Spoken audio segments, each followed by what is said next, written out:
mission. My name is Muriel Baker. Thank you for joining us for this next Electron launch. And I'm Prachi Saknani. It is so great to be back and straight into launching the first Electron of our sold-out 2024 launch manifest. We have a red booster on the launch pad at LC1, which means today's mission is also a recovery mission. We have a live view here from the camera on board our recovery boat stationed out in the Pacific Ocean, waiting for the mission to lift off before the rocket's first stage returns to the ocean underneath a parachute. Launch and recovery ops are so far on track for our scheduled liftoff time at 7:22 p.m. local, 6:22 a.m. UTC, and if you're in the U.S., that means 1:22 a.m. EST or 10:22 p.m. PST. Great memory there, Prachi. Today's primary mission is to deliver 4 satellites to low Earth orbit. Now, these space situational awareness satellites will be operated by Spire for North Star Earth and Space, a company that monitors space traffic and debris to enable safe navigation in Earth orbit. They detect and track objects in space to issue proximity alerts and help other space users maneuver and avoid collisions. For more about their mission, here is North Star Earth and Space. What's unique about North Star is that we see all orbits at the same time. All other systems have limitations in terms of what they can see. They either see low Earth orbit, or they see something fixed in space, or they're staring at something in space, but our system sees all of it. We used people with expertise in orbit mechanics, orbit dynamics, flight navigation and control, mathematics, software development, etc. To say, well, how can we do this? No one's ever done it before.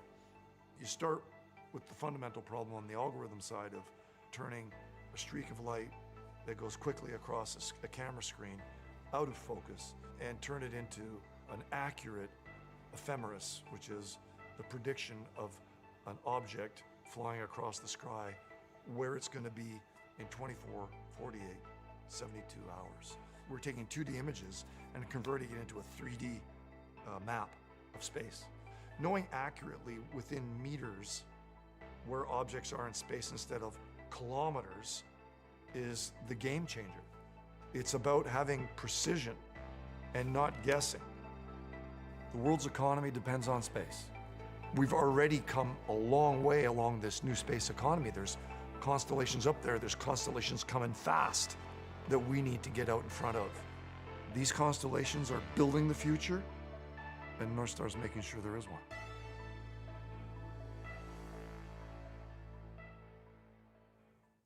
Today's payload consists of Spire's 4 Lemur satellites, which are headed to a 530-kilometer sun-synchronous orbit at a 97-degree inclination. Each of the 4 lemurs, which stands for Low Earth Multi-Use Receiver, will form part of Spire's already existing constellation of nanosatellites in LEO. They'll be launched today from LC1 Pad B, our second launch pad at Launch Complex 1. We've conducted most of our Electron launches from LC1 over the years, and both Pads A and B are expecting a busy year of back-to-back launches, along with missions scheduled from our Launch Complex 2 in Virginia throughout 2024.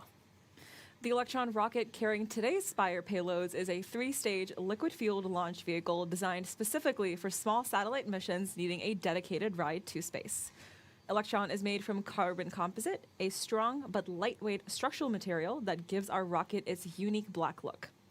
Electron is white on the outside, though, because of the super cold LOX that runs through its propellant tanks, which causes moisture to condense as ice on the rocket. And for recovery missions like today's, particularly on Electron's first stage, the rocket actually looks silver.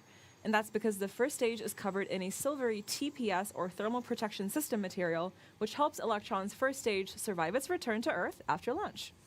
There are 10 Rutherford engines across the rocket, 9 at the bottom of the first stage, and a 10th engine with a larger nozzle designed for space on the second stage. All 10 of these Rutherfords are 3D printed and electrically powered by batteries, which makes them pretty unique as far as rocket engines go. With a 3D printed combustion chamber, injectors, pumps, and main propellant valves, Rutherford was the world's first 3D printed orbital rocket engine. Instead of being powered by traditional gas turbine pumps, Rutherford uses a cycle of brushless DC electric motors and high-performance lithium polymer batteries to drive its propellant pumps. This cuts down on much of the complex turbo machinery typically required for gas generator cycle engines. meaning that the Rutherford is simpler to build than a traditional engine, but can still achieve 90% efficiency. They use a mix of liquid oxygen and kerosene to generate 224 kilonewtons of thrust at liftoff, while the second stage's Rutherford engine is capable of about 25.8 kilonewtons of thrust. And that's not all. There's actually an 11th engine on Electron called the Curie engine, which sits on top of our second stage and powers the kick stage. In the simplest form, the kick stage serves as in-space propulsion to deploy the satellites attached to it to orbit. It gets the satellites precisely where they need to go, whether it's across multiple trajectory changes on a rideshare mission or to a very specific or difficult to reach point in space that can only be achieved on a dedicated ride. The brilliant thing about the kick stage's ability to relight its engine is that it can then send itself on a deorbit path once the mission's done, helping to minimize space junk in orbit.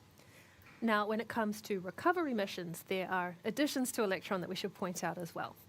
Attached inside the first stage, where that red band is below the second stage, are 2 sets of parachutes to help Electron return to Earth for recovery. When the first and the second stage split apart, while the second stage continues the mission to orbit, the separated first stage makes its way back to Earth. It maintains its trajectory on an arc, keeping that red end facing upward so that the heavier end of the first stage, where the engines are, leads the way back home. Now, once Electron is back through Earth's atmosphere, the first drogue chute will be deployed from the first stage to help slow it down. Then we'll have the release of the second main parachute, also attached internally to that first stage, which really decelerates the speed of the first stage ahead of it landing softly in the ocean for collection by our recovery vessel and our ocean crew.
Bringing you a quick update from Mission Control here. The launch director has adjusted today's T0 time to allow just a little bit of extra time for sensor data to come up to temperature.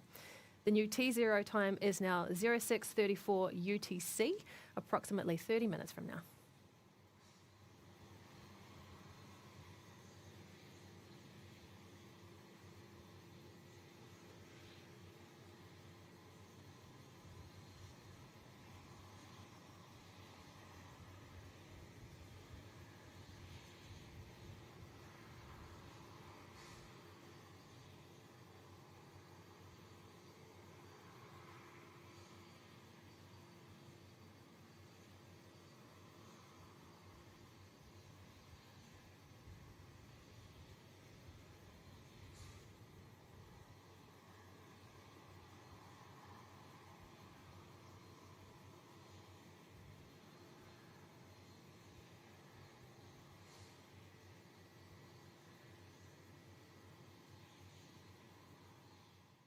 We have 28 minutes left on the clock as our team works towards that new target time of 1934 local time for liftoff.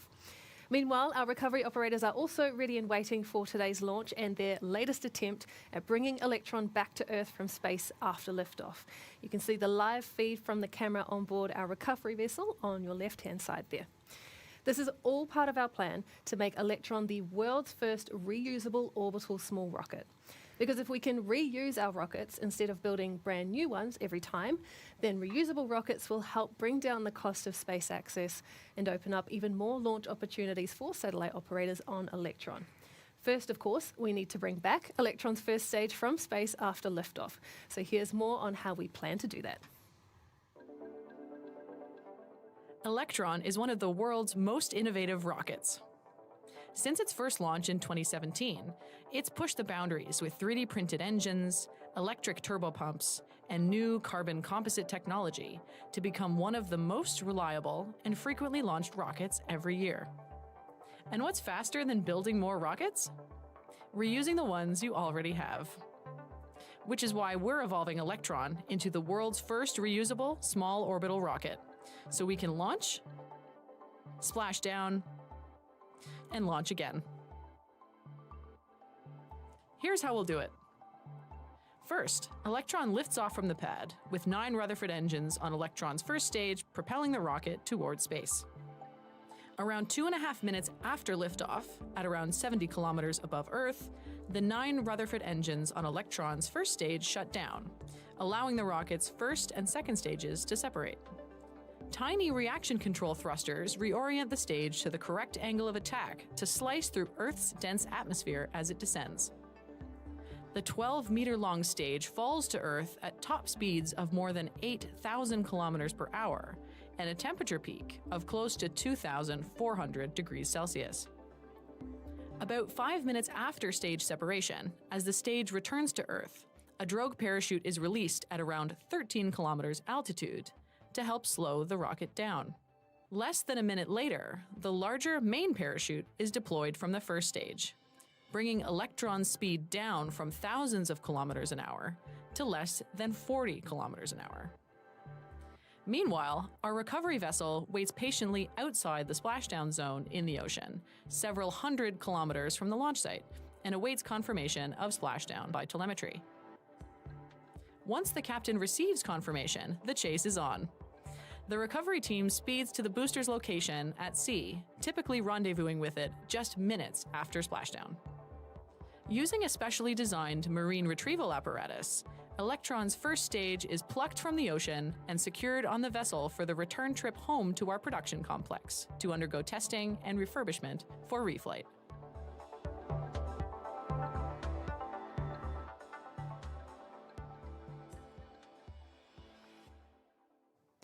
The success of today's recovery attempt will of course determine our next steps towards the ultimate goal, which is to refurbish and refly an entire Electron first stage on a future flight. Now, while the videos didn't mention it, we have reflown some pretty significant hardware on our most recent recovery missions, including a Stage 1 Rutherford engine. The engine first launched on our 26th Electron mission called There and Back Again in May of 2022. After it was brought back from the ocean to our factory, the engine went through testing and qualification hot fires to make sure that it was ready to launch again. We then added it to the power pack of our 40th mission called We Love the Nightlife, where it performed as well as any newly built Rutherford engine that we've launched before. Its performance for that mission was validation that some of our most crucial hardware can be launched again and again, and so we can't wait to see how the team builds on today's recovery mission to get us closer to relaunching an Electron first stage in its entirety.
If you're just tuning into the live stream now, I just want to share a quick update that we've had a bit of a push to the right with the launch target time for today's mission.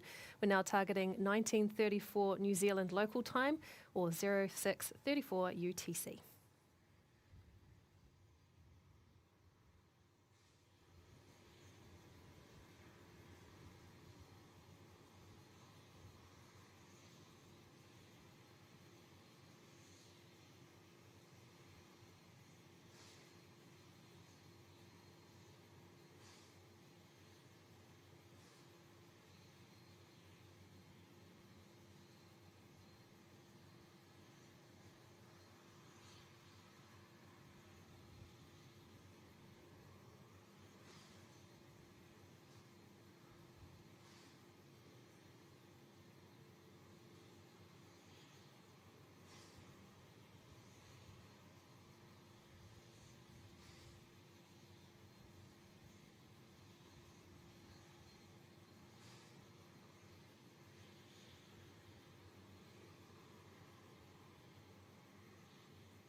Now, watching a rocket launch is a spectacular experience no matter what, but it's particularly special if you had a hand in building and launching it yourself.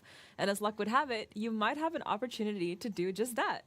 We're hiring across our Electron team right now, and the kind of experience we're looking for might surprise you.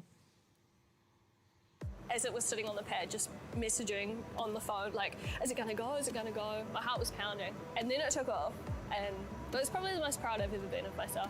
It was a really cool moment.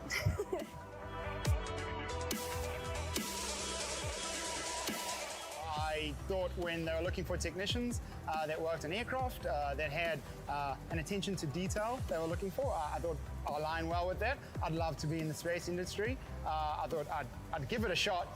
The worst that happens is to say no, and here I am. I was in school. I never considered working at a rocket company, building rockets. I mean, working for a rocket company is kind of a big deal. However, like I said, I came from school and I was able to learn on the job as an apprentice, so there's always that option. But however, none of us were building rockets before this, no one around here really.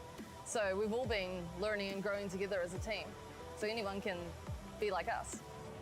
I like to think of myself as like an electrician still, but like a space electrician. So that's kind of how I describe it. It still takes people minutes to realize what we do. So yeah, it's funny just seeing the cogs tick and then realize, yeah, we're not just making something up, basically. So I would say a drive for continuous self-improvement is a big one. You know, we're always trying to improve the product and improve time and quality and everything like that. I came into ROCKETLAB not having any experience. I had no preconceived ideas of what I was going to do. And I've been here 6.5 years now. It's been a hell of a ride. I've loved every minute. There's been a lot of challenges, but every one of those challenges I get to look back on and be like, it's been the best time of my life.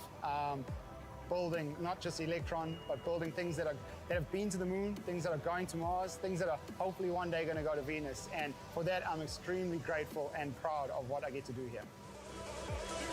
I've sort of learnt more about being a leader, more about working with people and how to make certain people work well with other people, for example, and a lot of people need different things. The advice I give to someone who wants to work at ROCKETLAB would probably just be Apply yesterday. whatever you want to do, there's something here for you. As long as you've got the right attitude, there's a pretty good chance you'll be able to work it. It's worth it, right? Like all of the hard work that you put in, this is the reward for it. And it's crazy that we have people who are so smart and so young doing amazing things. I never ever thought that I would be here. And look, here I am building power packs.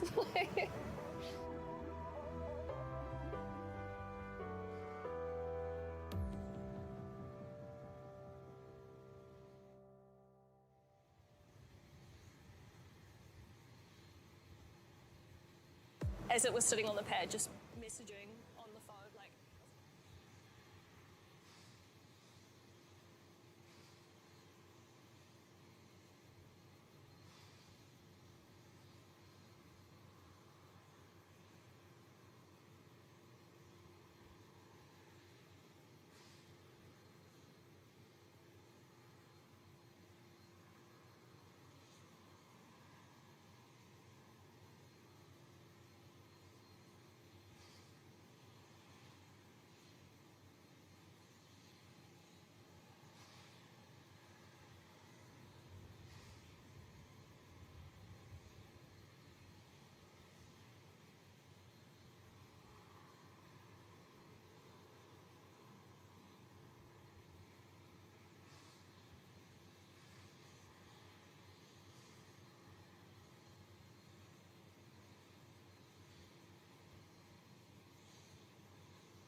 We're at T-minus 14 minutes, 25 seconds and counting to lift off for our 43rd Electron launch and our very first mission for 2024. Now, the weather hasn't exactly played ball with us this week, but we are happy to report conditions are much better today. And the weather team has given us the green light for both LC1 and out at the recovery zone for weather.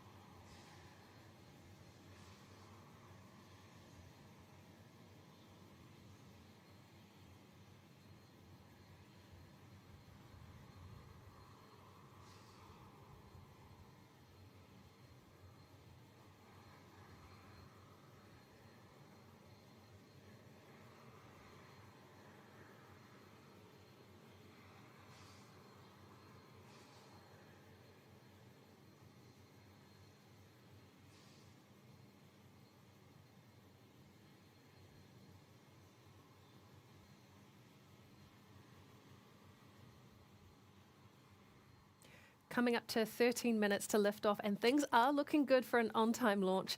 The range is clear and ready to support. Electron and its payload are both healthy, and the weather is behaving nicely so far. Now, coming up very soon will be the go, no-go poll run by our launch director, Joseph Carpico, from Mission Control here in Auckland, to determine whether to proceed with that countdown to launch. So let's listen into the comms channels for that update.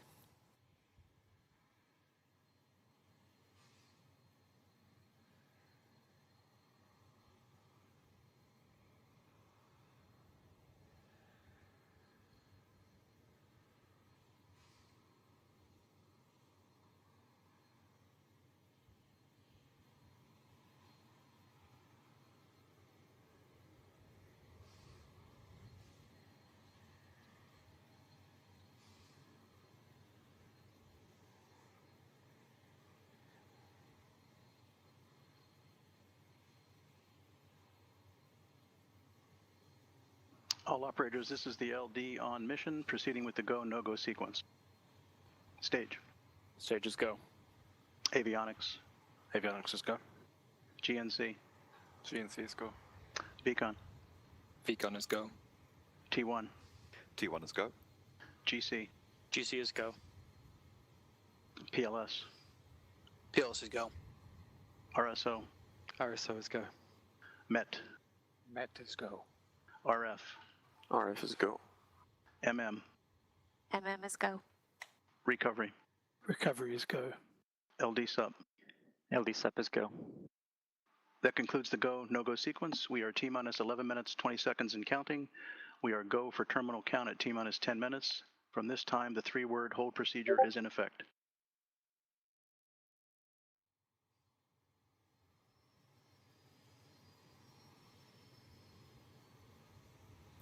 That was Launch Director Joseph Carpico at the end of that go, no-go poll, confirming that the team is happy to move forward to liftoff. I want to give a special shout out to Mr. Carpico today as well, because this mission will be his 100th launch, which is just an incredible career milestone. He joined Rocket Lab with over 50 launches under his belt from his time in the US Air Force and the then Hughes Space and Communications Company, as well as launches with the Sea Launch Program and the Antares Launch Program. His contribution to our Electron launches since 2019 brings his launch tally up to 100 today, and we couldn't be prouder of Joe or more thankful for his dedication and service to the space industry. And so it's only right that he is today's launch director and whose voice you will hear behind today's 10-second launch countdown to liftoff.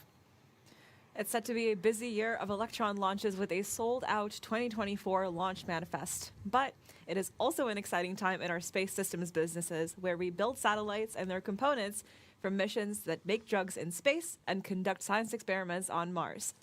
With more Rocket Lab spacecraft in build and backlog than ever before, this year is also set to be a mammoth year for our space systems teams across the world. Let's take a look at what they're getting up to across our facilities. We're building satellites at scale. We might have started with rockets, but today, Rocket Lab is a major space prime. We're designing, manufacturing, and operating satellites for government and commercial customers. It all starts with mission design. We partner with our customers to develop tailored spacecraft solutions. Starting with reliable, flight-proven spacecraft platforms, we tailor each spacecraft to each individual mission's requirements. Whether it's a science mission to study our solar system's planets, a technology demonstration in low Earth orbit, or a constellation enabling communications or national security, we are building the satellites that make it possible. They're manufactured at our spacecraft production facilities, home to a 12,000 square foot state-of-the-art clean room and more than 40,000 square feet of streamlined production and test facilities designed to support constellation-class manufacturing and satellite assembly, integration, and test. We've been intentional in developing a vertically integrated supply chain for our satellites, manufacturing components, subsystems, and software in-house to drive efficiency, accelerate production timelines, and deliver cost savings. This means ROCKETLAB spacecraft incorporate flight-proven star trackers, propulsion, reaction wheels, solar cells, panels, and arrays, flight and ground software, radios, avionics, composite structures and tanks, and separation systems. And our customers know they can rely on these since ROCKETLAB components and subsystems have flown successfully on 1,700 missions globally and counting.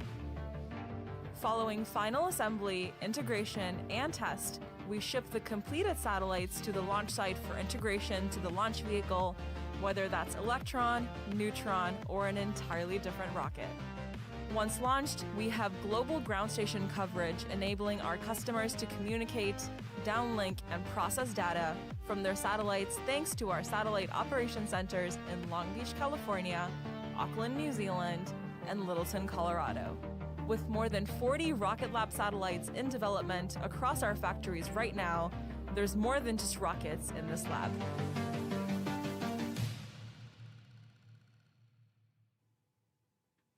On top of this, just a few weeks ago, we announced our biggest space systems contract ever, a $500 million agreement with the Space Development Agency to design and build 18 satellites for their LEO constellation known as the Transport Layer. This constellation provides assured, resilient, and low-latency military data and global connectivity to meet the DoD's needs. Work has already begun on building these 18 satellites, which are made up of subsystems and components we produce in-house, just like you saw. SDA's approach to building out this constellation favors speed, schedule certainty, and affordability. We've proven ourselves of this across our launches and other spacecraft programs and are now ready to deliver on this for the SDA. We are now 6 minutes and 18 seconds and counting to liftoff for tonight's four-of-a-kind mission. Now, tonight's pre-launch operations will follow much of the same process as a standard Electron launch you may have seen before, but with today's launch doubling as a recovery mission, it's after liftoff when you can expect to see changes in the mission profile. 2 minutes before launch, Electron will switch to internal power and enable its onboard launch safety system called the AFTS, or the Autonomous Flight Termination System. This puts safety control in the hands of the rocket's computer, which has a pre-programmed set of safety parameters that Electron must fly within. Anything outside of those bounds, then the AFTS can issue a command to terminate the mission. Now, Mission Control will call out both of these actions across the nets. At under a minute to liftoff, the propellant tanks will be at their optimum pressure levels for launch. Ground control will then confirm the water deluge system on the pad is ready to be activated for when the engines on the rocket ignite for launch. And this is what causes the large white cloud of water vapor that you see at liftoff. Then we get to T-minus 10 seconds and the launch director counting down with the launch clock. Then the engines will ignite at T-minus 3 seconds and the launch pad's hold down mechanisms will be released for Electron to take flight at T0. Now, from liftoff, Electron's first stage will burn for about 2.5 minutes, propelling the rocket past supersonic speeds and through a launch milestone called Max Q, a critical pressure point during ascent. We then come to MECO, or main engine cutoff, when we switch off those 9 Rutherford engines and separate the booster from the second stage. When the second stage's sole engine lights up to carry on with the mission, it is at this point that our recovery operations begin for Electron's first stage. After an orientation adjustment, the booster will descend back towards Earth, and we can track its progress through the onboard camera for as long as we can, though be warned that the camera may be expected to cut out at some point during that descent. Now, while all of that is happening, the second stage with Spire and North Star satellites will be going through their own series of events. The rocket's fairing, or the nose cone, will split and fall away, and we'll also hear Mission Control call out battery hot swap for when the second stage's power system switches to new batteries for the engine's motor controllers. At the end of the second stage's 7 minutes of flight, we'll have another engine cutoff, and then Electron's kick stage, which the satellites are attached to, will separate. Now, alongside all of that, Electron's first stage will be continuing its journey back to Earth. The first stage is expected to deploy its first parachute at about 7 minutes after liftoff. While we might not see that happen on screen, we should still hear the call out from our operators in Mission Control. This will help reduce the stage to subsonic speeds before the main parachute is deployed at about 8 minutes into the mission. Splashdown will then occur at about 10 minutes after that main chute deploys. Once that's confirmed, our recovery team will move in and get to work to bring Electron up onto the deck of their recovery ship, do their initial assessments, and then strap it in for a secure ride back home to land. And again, while all of that is happening, our primary mission will continue. It takes about 40 minutes or so after the kick stage has separated for it to complete an elliptical orbit of Earth. We want to deploy the satellites in a circular orbit, so once this elliptical trip is complete, the kick stage's engine will circularize our orbit. That takes only a couple of minutes before the trajectory is set and the satellites are ready for departure.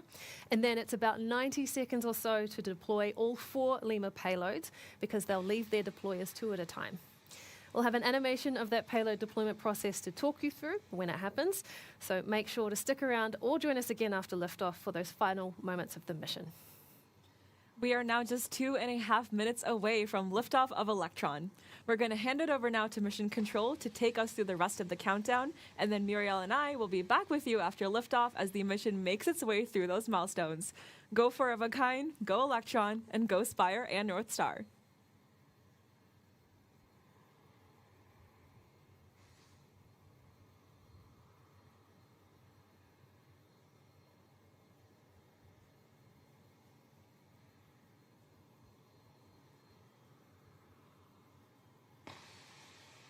Vehicles on internal power. AFT is green, enable for flight.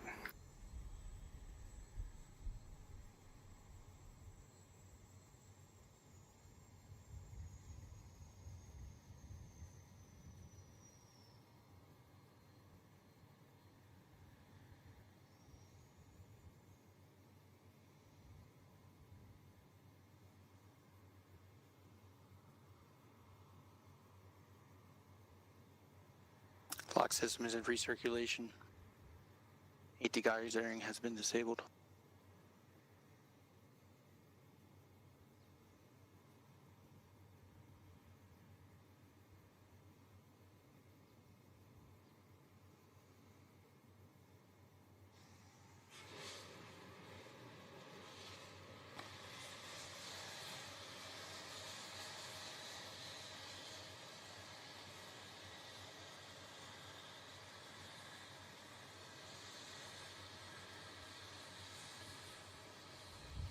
Stage 1 and Stage 2 tanks are pressed for flight.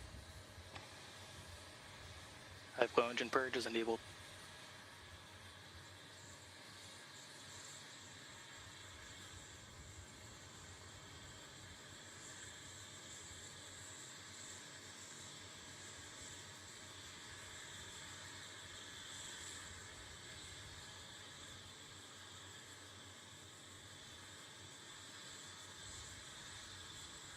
T-minus 20 seconds and counting.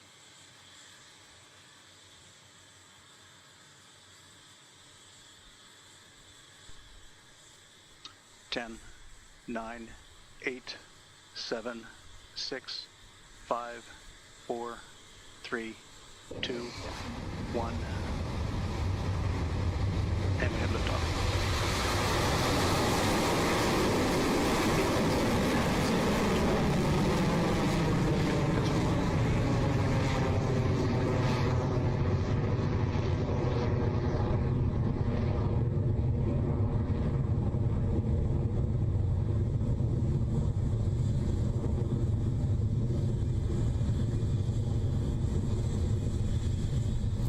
Electron has successfully lifted off from Rocket Stage Lab one Launch propulsion is Complex 1 with its Spire and North Star payload.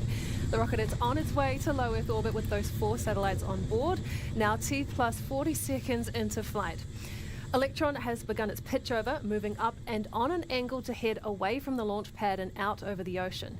Now all is looking nominal so far as the rocket approaches max Q, the moment in ascent when Electron experiences the maximum amount of aerodynamic pressure. Electron is supersonic, approaching max Q.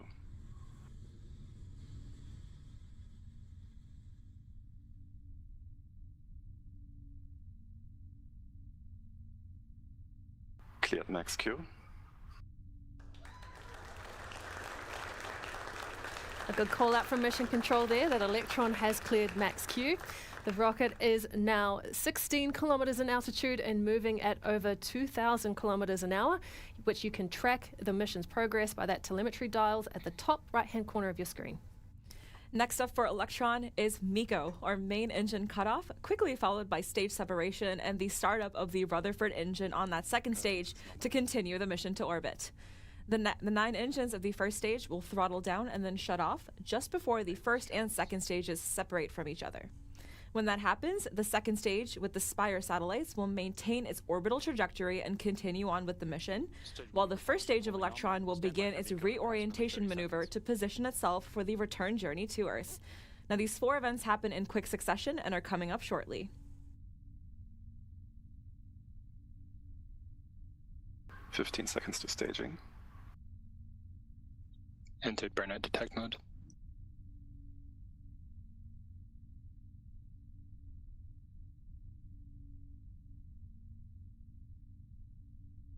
MECO confirmed.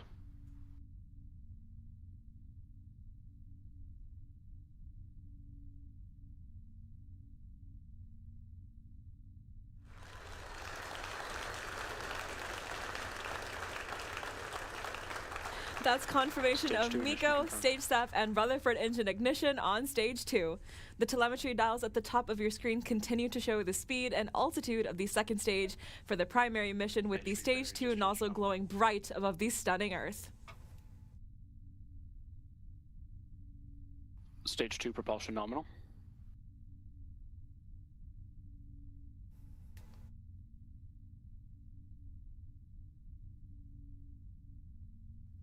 Fairing jettison succeeded. That was the call for fairing jettison on the second stage, which you saw there for yourself. That means Electron's nose cone has successfully split apart and fallen away. And we do this in preparation for deploying the kick stage with its satellites and to get rid of the dead weight of the fairing now that we are through Earth's atmosphere. We have got the trajectory graph showing on your left-hand side and on the right-hand side, which track the stage's current altitude, matching the nominal altitude that we need to reach orbit. On the left-hand side, Electron's stage 1 trajectory is on its way to the highest point of its momentum arc, and once it reaches this apogee, the stage's trajectory line should start to come down as its altitude begins to drop too. You are seeing, though, on your screen that movement of the booster as it redirects to come back to Earth bottom heavy. That way, the engines bear the brunt of the re-entry forces rather than shredding the carbon composite at the top of the stage. The stage will move quickly as it is pulled back to Earth by gravity, and at its peak, the first stage will reach around 8 times the speed of sound and generate so much friction that we could see a red-orange glow from the heat as it descends.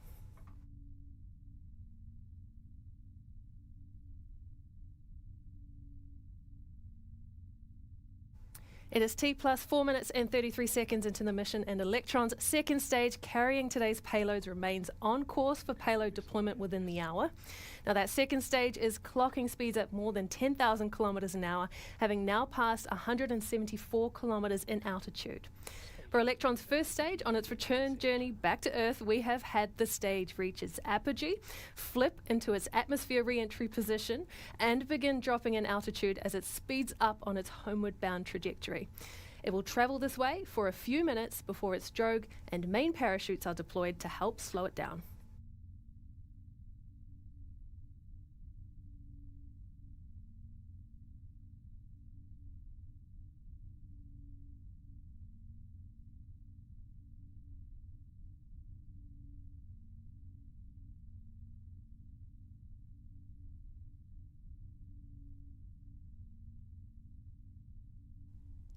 The end of Stage 2 may look a little different than what you're used to from our previous launches, but this is due to the implementation of BEAST, or our electrical arc suppression system, which ensures all electronics on board can function nominally. In particular, you might notice the addition of a nitrogen tank that maintains pressure within the stage. We're now listening to hear the call from Mission Control for battery hot swap. This hot swap maneuver will allow the continuous energy supply to the Rutherford engine's electric pumps, which deliver fuel to the engine's combustion chamber at extremely high pressure.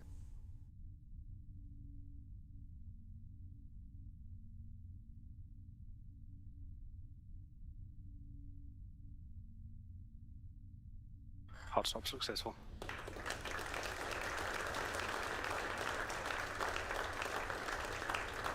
A good call from Mission Control. Electron's second stage has completed the battery hot swap. The second stage is maintaining its momentum at more than 15,000 kilometers an hour, now past 200 kilometers in altitude.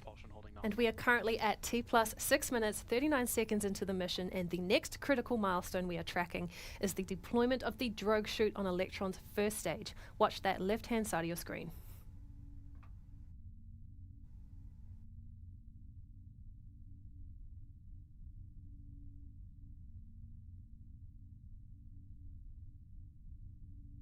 AFDS has saved.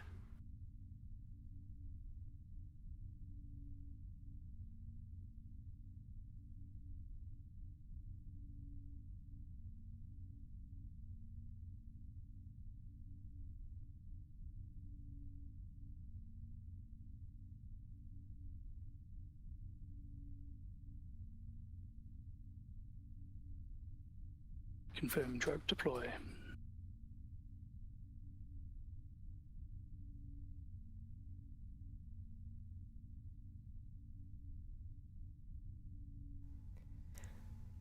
As you can see on your screen there, a fantastic view that we have the drogue parachute. It has been deployed from that first stage of Electron. We heard that call from Mission Control as well, so that seems like a nominal drogue chute deploy since we haven't heard anything different from our operators. That means we'll move next to the main parachute deploy, coming up in around 30 seconds, which we should also hopefully see happen from that live camera feed on stage 1. Main parachute deploy. HVB battery discharge, holding nominal. Another great call out from Mission Control. The main parachute on Electron's first stage has successfully deployed. This means the booster's pace will have slowed down significantly and should now be drifting gently towards the ocean. It's expected to take around 10 minutes for the booster to reach the water surface, but we'll keep the comms channels up from Mission Control to share updates as they come through. Entered burnout detect mode. Guidance is in toner, 26 seconds remaining. Now back to the primary mission, and we are coming up on the final few seconds of stage 2 engine burn. We will then have second engine cutoff, or SECO, which shuts down the engine ahead of the kick stage separating for its phasing orbit of Earth. And we're listening out for those events now.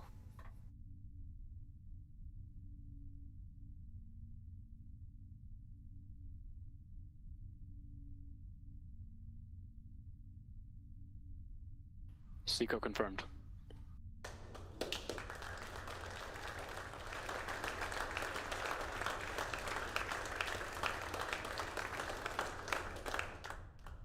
Stage 3 separation confirmed.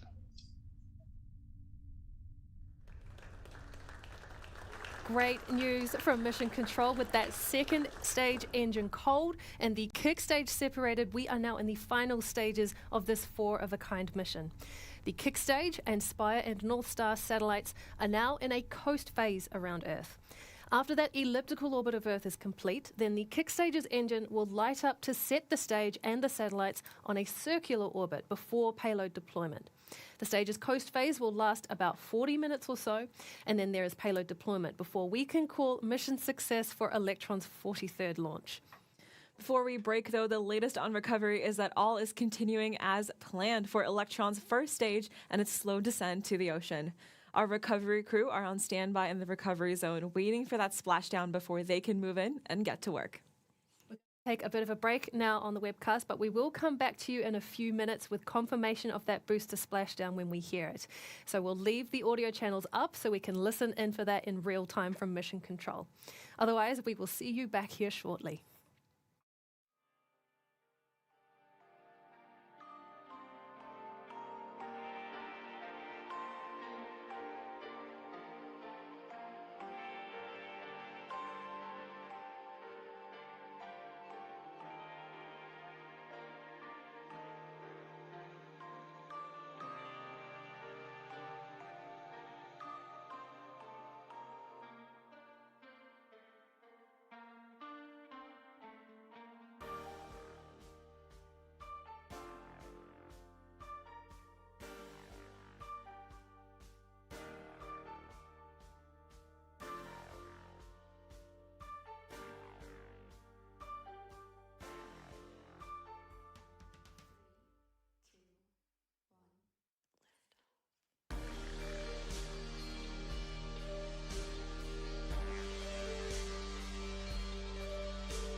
Nominal transfer orbit achieved.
confirms stage 1 splashdown.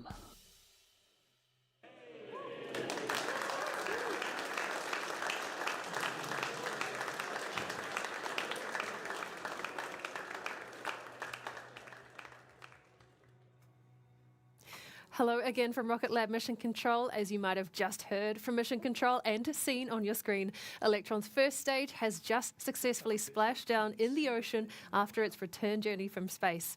We're going to bring that up on screen very soon, if we can bring that back from the rocket. But right now, the Electron recovery team are making their way to the stage in the water. They're about 10 minutes or so out. They'll complete safety checks and an initial assessment of the stage's condition before they attempt to bring it on deck of the recovery ship. As we get updates from the team, we'll bring them to you here live on the webcast. Until then, we'll keep an eye out on the recovery vessel and the primary mission with the animated tracking graphic that shows the position of the current payloads above us, as 4 of a kind make their way to their mark, with payload deployment starting at T plus 50 minutes. We'll see you back here then.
Recovery vessel is inbound, approximately 12 minutes, and they have eyes on the stage in the water. We also have a solid telemetry feed from the stage as well.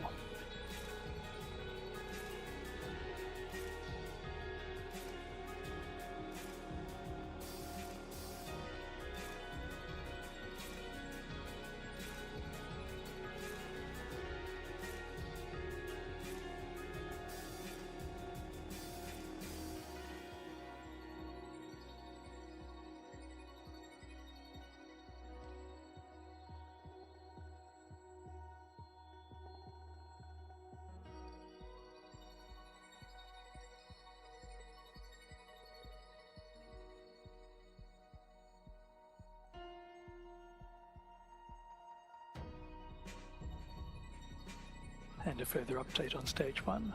Stage 1 altitude is 0 and speed is also 0.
stage 1 is safe.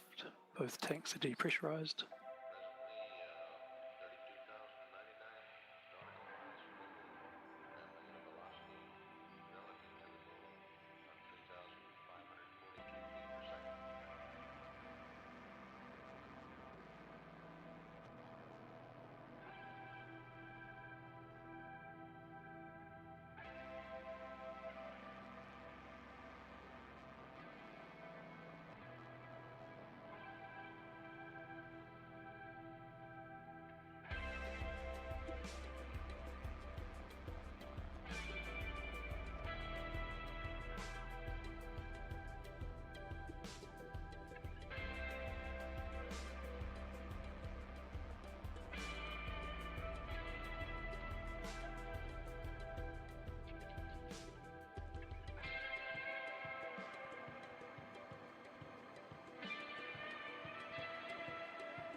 Recovery vessel still inbound, approximately 6 minutes.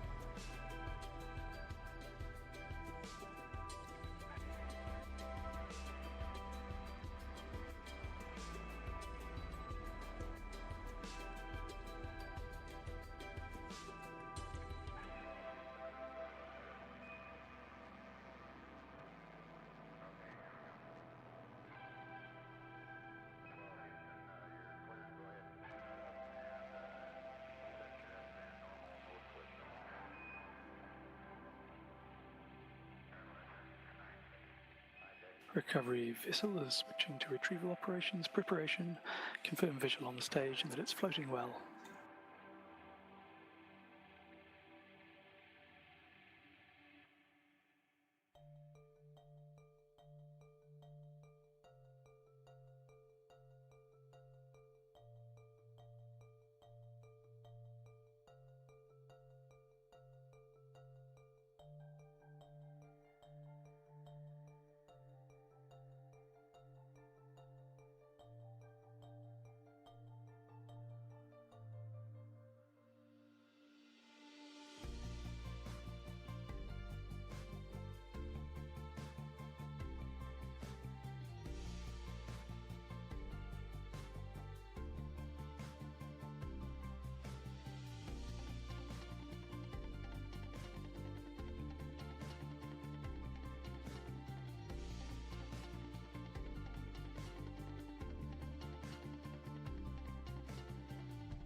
Curie catalyst heater scheduled to enable.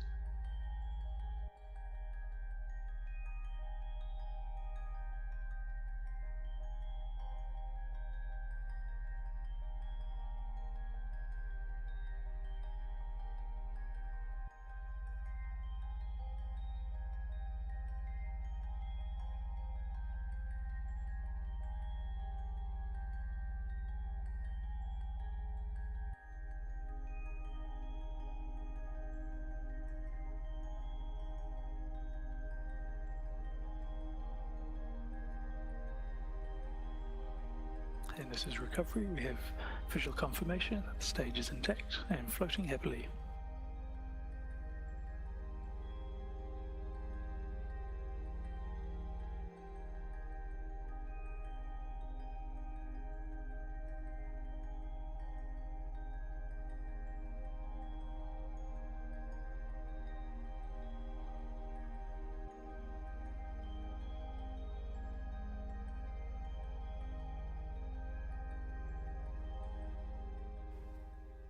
Hello again from Rocket Lab Mission Control. A quick update for those of you still watching. You are being treated to a live view of Electron's first stage, bobbing happily in the ocean as the recovery team prepares to bring it on board. We should see that on your screen shortly.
Hello again from Rocket Lab Mission Control.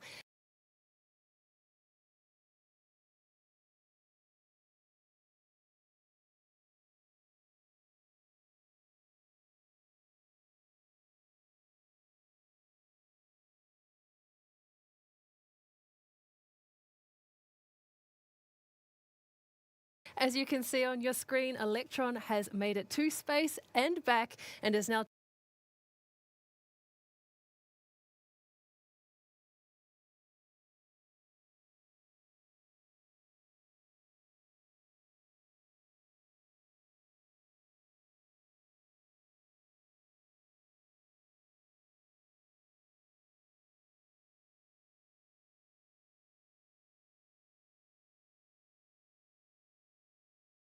taking a relaxing dip in the ocean. And from here, our recovery team will hoist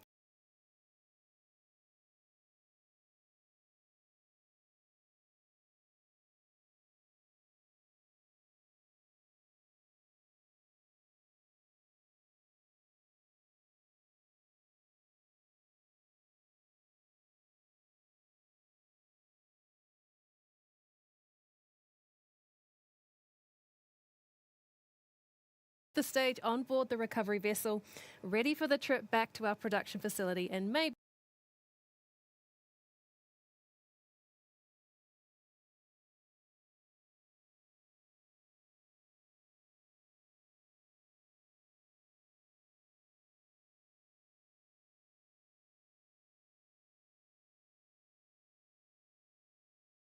just maybe it might just get a second trip to space.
AOS Spain.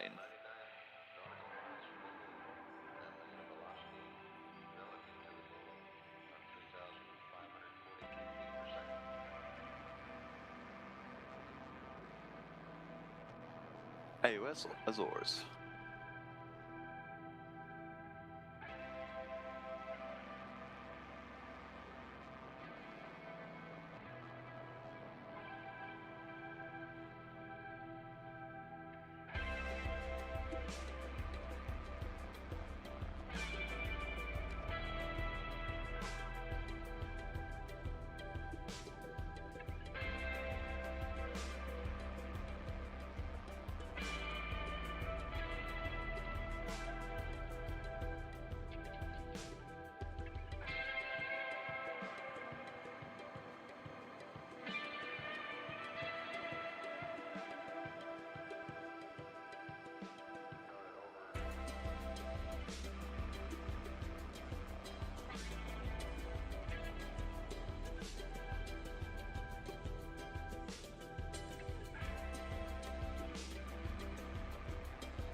Hello and welcome back to the webcast for our 43rd Electron mission, 4 of a kind, a dedicated launch for Spire and North Star Earth and Space. We have had a perfect mission so far to deliver today's payloads to a 530-kilometer low Earth orbit and smooth operations for Electron recovery. Electron cleared the pad at Launch Complex 1 at 19:34 New Zealand local time and soared cleanly through its first launch milestones. That's max Q, MECO, stage separation and second stage ignition.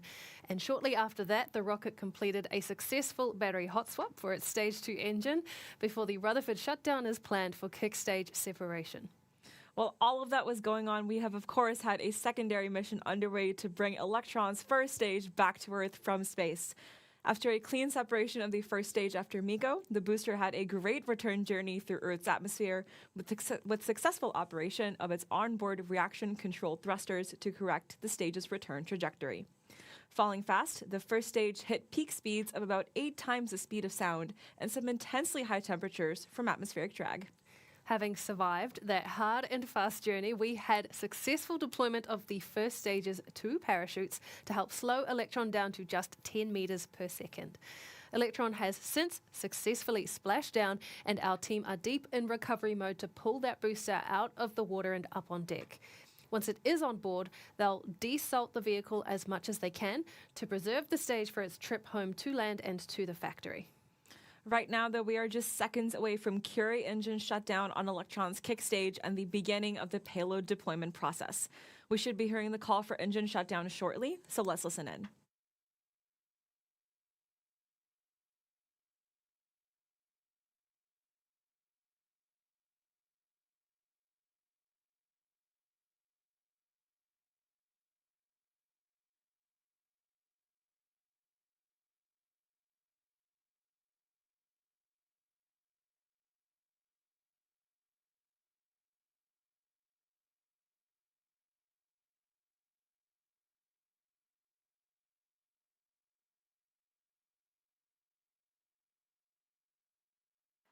Curie engine cutoff confirmed. Apogee at 531.2 kilometers, perigee at 529.8 kilometers, and an inclination of 97.490 degrees. Good comms from Mission Control there. That Curie engine has shut down ahead of payload deployment in the next 30 seconds.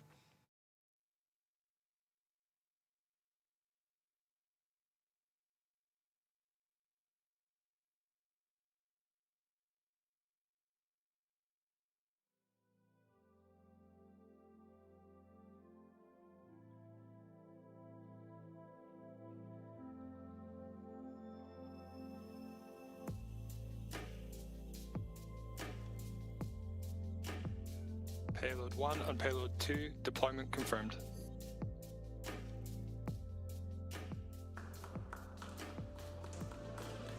There we go. The first 2 of 4 Lemur satellites have been deployed from the kick stage.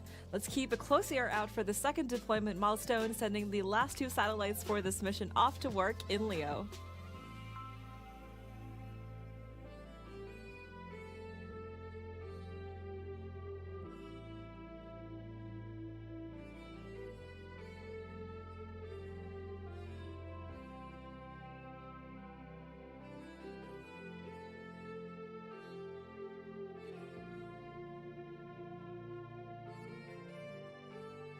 Payload 3 and Payload 4 deployment confirmed.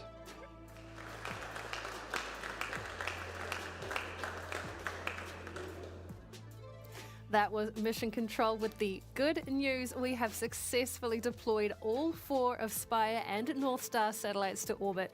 And with that, we have completed the primary mission for our 43rd Electron launch.